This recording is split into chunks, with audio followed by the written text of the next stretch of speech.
Silicon ಸಿಟಿಯಲ್ಲಿ ಹೆಚ್ಚಿದ wheeling ಹಾವಳಿ. ಬೈಕ್ ಹಿಂದೆ ಯುವತಿ ಕೂರಿಸಿಕೊಂಡು ವೀಲಿಂಗ್ ಮಾಡ್ತಾ ಇದ್ದಾರೆ ಪುಂಡರು.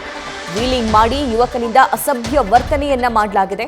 ನಂಬರ್ ಪ್ಲೇಟ್ ಇಲ್ಲದ ಸ್ಕೂಟಿಯಲ್ಲಿ ವೀಲಿಂಗ್ ಮಾಡಿ ಇನ್ಸ್ಟಾಗ್ರಾಂನಲ್ಲಿ ಅದನ್ನ ಪೋಸ್ಟ್ ಮಾಡೋದು, ವೀಲಿಂಗ್ಸ್ನ ರೀಲ್ ಅಪ್ಲೋಡ್ ಮಾಡ್ತಾ ಇದ್ದಾರೆ ಈ ಪುಂಡರು. 40,000ಕ್ಕೂ ಹೆಚ್ಚು ಜನರಿಂದ ವಿಡಿಯೋಗೆ ಲೈಕ್ ಶೇರ್ ಕಮೆಂಟ್ ಗಿಟ್ಟಿಸಿಕೊಳ್ಳೋದಕ್ಕೆ ಇವರು ವೀಲಿಂಗ್ ಮಾಡ್ತಾ ಇದ್ದಾರೆ. ಆದ್ರೆ ಇಲ್ಲಿ ಈ ವೀಲಿಂಗ್ ಹಾವಳಿ ತಪ್ಪಿಸೋದು ಹೇಗೆ?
ನೋಡಿದ್ರಿ ನೀವೇ ಎಷ್ಟೊಂದು ರೀಲ್ಸ್ಗಳಿದಾವೆ, ಎಷ್ಟೊಂದು ಪೋಸ್ಟ್ಗಳಿದಾವೆ ಅಂತ.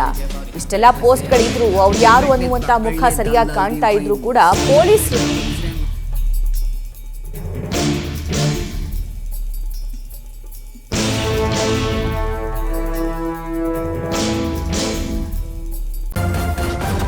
ನ್ಯೂಸ್ ಫಸ್ಟ್ ನಿರ್ಭೀತಿಯಿಂದ ನಿಮ್ಮ ಪರವಾಗಿ.